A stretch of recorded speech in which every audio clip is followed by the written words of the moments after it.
बात है साल 2015 की, जब म्यांमार सर्जिकल स्ट्राइक के समय एक काबिल ऑफिसर पर लेफ्टिनेंट जनरल की जिम्मेदारी थी। उस समय भारतीय सेना के काफिले को मणिपुर के चंदेल जिले में उग्रवादियों ने घेर कर गोलीबारी की और 18 जवानों की जान ले ली। यह घटना उस लेफ्टिनेंट जनरल के सीने में शूल की तरह चुभ गई। इस घटना के बाद उन्होंने तुरंत सर्जिकल स्ट्राइक का प्लान बनाया और आतंकियों को सबक सिखाने का दृढ़ निश्चय किया। इस आतंकी हमले के 5 दिन बाद ही उस लेफ्टिनेंट जनरल ने म्यांमार की सीमा में घुसकर सर्जिकल स्ट्राइक करवा दी।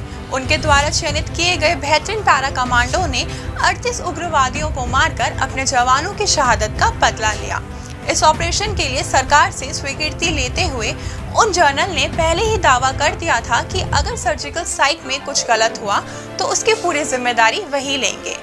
वह लेफ्टिनेंट जनरल कोई और नहीं, देश के जाने माने जनरल बिपिन रावत थे। जनरल बिपिन रावत का जन्म पौड़ी गढ़वाल के एक गांव में 16 मार्च 1958 को हुआ।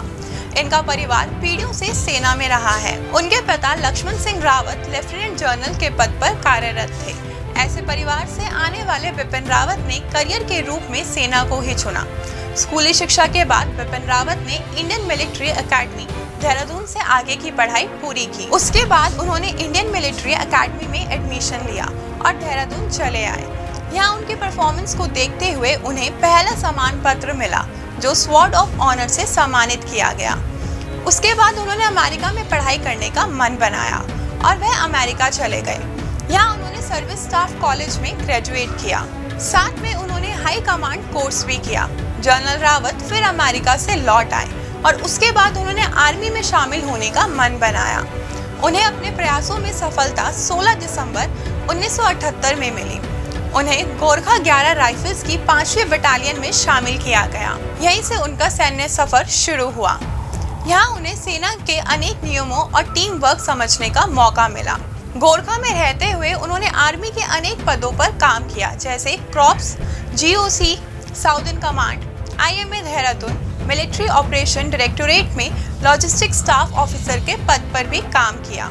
लेफ्टिनेंट जनरल बिपिन रावत ने ऊंची चोटियों की लड़ाई में महारत हासिल की थी। साथ ही उन्होंने उग्रवादी गतिविधियों से निपटने के लिए उन्होंने कई ऑपरेशन चलाए। बिपिन रावत को काउंटर इमरजेंसी का विशेषज्ञ माना जाता है। नॉर्थ ईस्ट में चीन से सटे लाइन ऑफ एक्चुअल कंट्रोल पर उन्होंने एक इन्फेंट्री बटालियन को कमांड किया। कश्मीर घाटी में राष्ट्रीय राइफल्स और इन्फेंट्री डिवीजन के वह कमांडिंग ऑफिसर रहे। साल 2018 में कांगो में वह UN पीस कीपिंग ऑपरेशन में इंडियन ब्रिगेड के चीफ रहे। वहां उनको अपनी लीडरशिप के लिए काफी सराहना मिली। 37 साल के सैन्य करियर में बिपिन रावत को बहादुरी के लिए कई सेवा मेडल और अवार्ड मिले हैं। यूनाइटेड नेशंस के साथ काम करते हुए भी उनको 2 बार फोर्स कमांडर कमेंडेशन का अवार्ड मिला। जनरल रावत के सोचने का अंदाज बिल्कुल अलग था।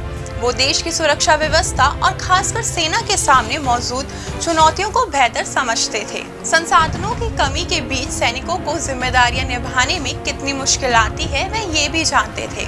जनरल रावत ने सेना प्रमुख पद से 31 दिसंबर 2019 को भारतीय सेना के प्रमुख पद से इस्तीफा दिया। फिर उन्होंने देश के पहले CDS अधिकारी की कमान संभाली। वो देश के पहले ऐसे इंसान थे जिसे भारतीय CDS अधिकारी बनाया गया। CDS यानी चीफ ऑफ डिफेंस स्टाफ अधिकारी होता है, जो थल सेना, वायुसेना और नौसेना तीनों के बीच तालमेल का कार्य करता है और रक्षा मंत्री और गृह मंत्री का मुख्य सलाहकार होता है। 8 दिसंबर 2021 को तमिलनाडु के कन्नूर के पास एक हेलीकॉप्टर दुर्घटना में उनका निधन हो गया।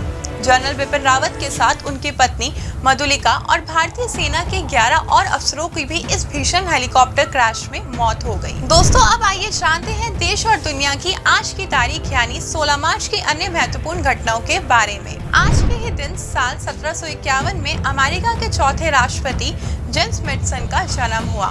वहीं साल 1799 में मशहूर फोटोग्राफर एना एटकिंस का जन्म हुआ।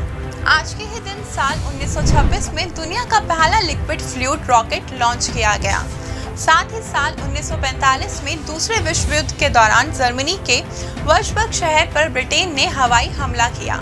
20 मिनट की बमबारी में इस शहर का 90% हिस्सा तबाह हो गया।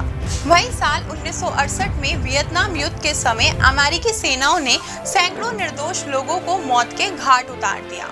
साल 2014 में क्रीमिया में यूक्रेन से अलग होने और रूस के साथ जाने के लिए जनमत संग्रह हुआ। दोस्तों, अगर आपको हमारा ये वीडियो पसंद आया हो तो इसे दोस्तों के साथ भी जरूर शेयर करें, और अगर आपके पास हमारे लिए कोई सवाल है तो उसे कमेंट में लिखकर हमें जरूर बताएं। आपसे जल्दी मुलाकात होगी इस सीरीज के अगले एपिसोड के साथ। देखते रहिए प्रभात एग्जाम। नमस्कार।